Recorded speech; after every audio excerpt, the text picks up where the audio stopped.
Assalamualaikum students. This is me Taha Popatia, faculty member at IQ School of Finance. उम्मीद करता हूँ कि आप सब ठीक ठाक खैरियत से होंगे। और इस वीडियो में हम क्या डिस्कस करने जा रहे हैं जनाब, इस वीडियो में हम डिस्कस करेंगे क्वालिफाइंग असेसमेंट टेस्ट यानी कि QAT। अब ये QAT क्या है? आप सबको मालूम होगा कि जब आप CA में एडमिशन लेते हैं तो उसका कुछ क्राइटेरिया होता है और आप हमारे IQ स्कूल ऑफ फाइनेंस के काउंसलर से इस बारे में गाइडेंस भी ले सकते हैं। अगर वो सर्टेन क्राइटेरिया आपका मीट नहीं होता जिससे आप डायरेक्टली PRC में जाएं, तो आपके पास QAT टेस्ट देने का एक मौका होता है।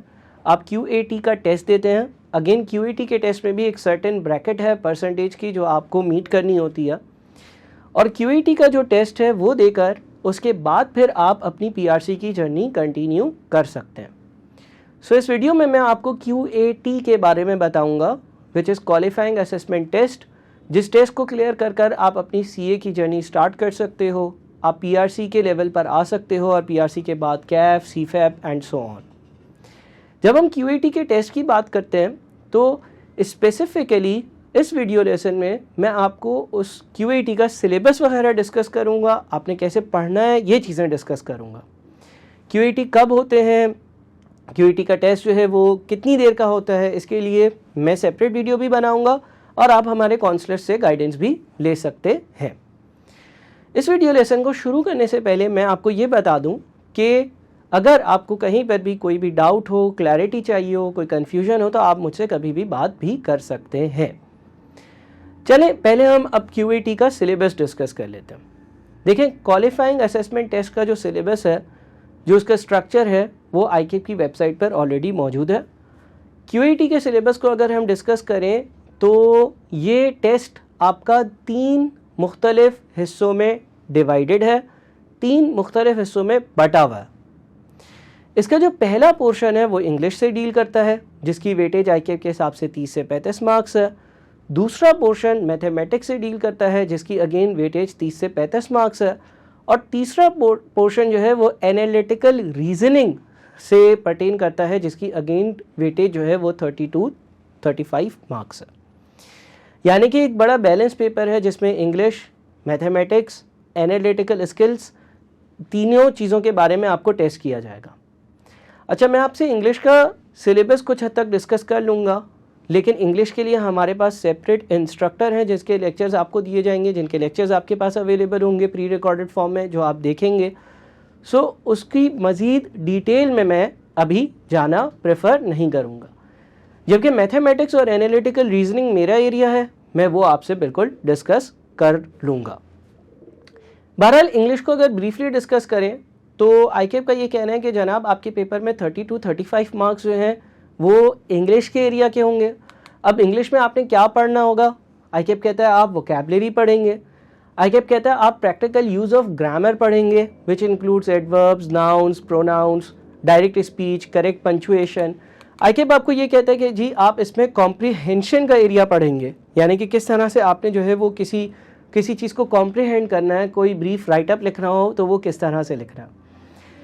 इंग्लिश का एरिया क्योंकि मेरा अपना एरिया नहीं है, तो उसके जो भी रेलेवेंट इंस्ट्रक्टर होंगे उनसे आप इस चीज़ों को डिस्कस कर सकते हैं। अब हम आ जाते हैं अपने मैथमेटिक्स के एरिया पर, यानी कि मैथ्स के एरिया पर। अच्छा, मैथ्स का एरिया जो है वो बड़ा मज़ेदार है, आसान है, कोई ख़ास मुश्किल नहीं है, बिल्कुल बेसिक सी मैथ्स है। ICAP बोलता है कि बच्चे को नंबर्स के बारे में पता होना चाहिए। नंबर्स के बारे में क्या पता होना चाहिए? इंटीजर्स क्या हैं, प्राइम नंबर्स क्या हैं, नेचुरल नंबर्स क्या होते हैं, कॉमन फैक्टर्स क्या होते हैं, कॉमन मल्टीपल्स क्या होते हैं, रैशनल एंड इरेशनल जो नंबर्स होते हैं वो क्या होते हैं, रियल नंबर्स क्या होते हैं। तो नंबर्स के बारे में इस तरह की डिटेल ICAP कहता है कि एक बच्चे के पास होनी चाहिए, जो कि एक बिल्कुल बुनियादी या बेसिक मैथ्स का इंग्रेडिएंट है।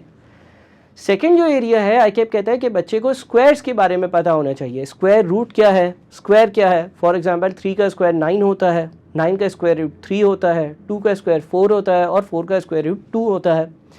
क्यूबिक फंक्शंस पता होने चाहिए कि क्यूब्स क्या हैं, क्यूब रूट्स क्या हैं।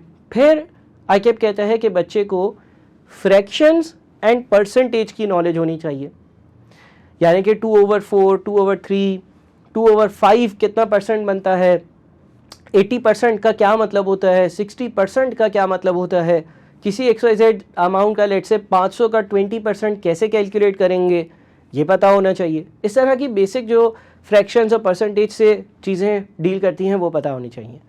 उसके बाद ICAP कहता है कि बच्चे को एस्टिमेशन के बारे में पता होना चाहिए कि किसी चीज़ का कैसे अंदाज़ा कैलकुलेट किया जाता है, सच एज़ किसी लेंथ का, किसी एरिया का। फिर ICAP कहता है कि बच्चे को बेसिक जो मैथमेटिकल ऑपरेशंस हैं, और बेसिक मैथमेटिकल ऑपरेशंस में क्या आता है, plus minus add subtract divide and so on, वो सारी चीज़ें पता होनी चाहिए। तो ये सारा जो एरिया है जो 4 ऑपरेशंस के बाद है, ये तो बिल्कुल बेसिक हो गया, बिल्कुल ही बेसिक, बिल्कुल ही बुनियादी बातें। ये आपको कुछ हद तक हो सकता है पता भी हो, लेकिन आपको रिफाइन करना पड़ेगा, आपको ट्यून इन करना पड़ेगा। उसके बाद थोड़ा सा अगर हम एडवांस स्टेज पर आते हैं तो ICAP रेशियोज़ की और प्रोपोर्शंस की बात करता है, सच एज 2:3 का क्या मतलब है, 1:1 का क्या मतलब है, 5:3 का क्या मतलब है। ये जो हम रेशियोज़ लिखते हैं या ये प्रोपोर्शन लिखते हैं कि लेट से एक ड्रम जो है उसकी साइज़ को दूसरे ड्रम की, एक बड़े ड्रम को छोटे ड्रम के साइज़ से रेशियोज़ में कंपैरिजन कैसे करते हैं, परसेंटेजेस हैं, ग्राफ्स हैं। अच्छा, कुछ इसमें ऐसी चीज़ें भी हैं, कुछ आपके पेपर में ऐसी चीज़ें भी हैं जो आपके PRC 2 के कोर्स से लिंक्ड हैं। वो क्या है, straight line graphs, linear programming, quadratic equations, ये वो चीज़ें भी सिलेबस में शामिल कर दी गई हैं जो आपके PRC 2 के सिलेबस का हिस्सा है। सच एज PRC 2 के यानी कि क्वांटिटेटिव मेथड्स के सिलेबस के अगर आप शुरू के कुछ चैप्टर्स को पढ़ते हैं, यानी कि PRC में जो मैथ्स का पेपर है उसके शुरू के कुछ चैप्टर्स को पढ़ते हैं, तो उसमें आपसे डिस्कस किया जाता है कि स्ट्रेट लाइन ग्राफ्स कैसे हैं, क्वाड्रेटिक इक्वेशंस किस चीज़ को कहते हैं। उसके बाद उसमें ये डिस्कस किया गया है कि लीनियर प्रोग्रामिंग क्या है। सो ये पेपर इन चीज़ों से भी डील करता है। यहाँ पर इसका मैथ्स का पोर्शन ख़त्म होता है। मैथ्स के पोर्शन में कोई स्टैट्स का एरिया नहीं है, बेसिक मैथ्स है और कुछ थोड़ी सी ऐसी मैथ्स है जो आपने पढ़नी होगी अपने शुरू के PRC के चैप्टर्स में। फिर एक इंटरेस्टिंग एरिया है जो है एनालिटिकल रीजनिंग का। अच्छा, उसमें एनालिटिकल रीजनिंग में आपको कोई पिक्चर दी हुई होगी, कोई इमेज दिया हुआ होगा और उससे आपने पैटर्न आइडेंटिफाई करना होगा। कोई सेंटेंस दिया हुआ होगा, उसमें आपने उसको एनालाइज करना होगा। एनालिसिस के स्किल्स आपके होने चाहिए। इसकी कुछ एग्जांपल्स मैं दूंगा, कुछ पिक्चर्स, कुछ चीज़ें मैं आपको समझाऊंगा वक्त के साथ साथ जो आपको पता होनी चाहिए। अच्छा, यहाँ पर ये याद रखिएगा कि देखें सिलेबस तो इतना ज़्यादा इसका नहीं है, लेकिन बच्चे QAT के पेपर को इतना सीरियसली नहीं लेते और उसकी वजह से एक शिकायत आती है कि बच्चों का जो पासिंग रेशो होता है ना, वो इस पेपर का बहुत बेहतरीन नहीं है। आप सबसे मेरी एक गुजारिश होगी और वो ये होगी कि आप QAT के जो स्पेसिफिक लेक्चर्स हैं वो तो देखें, वो अपनी जगह ठीक है, वो देखने भी हैं, उसके नोट्स, उसके हैंडआउट्स और जिस तरह से आपके टीचर्स उसके बारे में आपको गाइड कर रहे हैं वो सारी गाइडेंस बिल्कुल अपनी जगह ठीक है। लेकिन हमेशा याद रखें कि आपने अगर CA की जर्नी सक्सेसफुली गुजारनी है ना, तो आपने कोशिश ये करना है कि आप एक लेवल आगे की पढ़ाई कर जाएं। सर, इसका क्या मतलब है? अगर आप QAT पढ़ रहे हैं तो आप PRC से सिमिलर टॉपिक्स पढ़ कर जाएं। अगर आप PRC में हैं तो CAF के, जब आप PRC में आएंगे इंशाल्लाह मैं आपको गाइड करूँगा, तो CAF के सिमिलर टॉपिक्स पढ़ कर जाएँ। जब आप CAF लेवल पर आएँ तो उससे अगले लेवल पर जो सिमिलर टॉपिक्स हैं जिन सब्जेक्ट्स के, वो पढ़ कर जाएँ।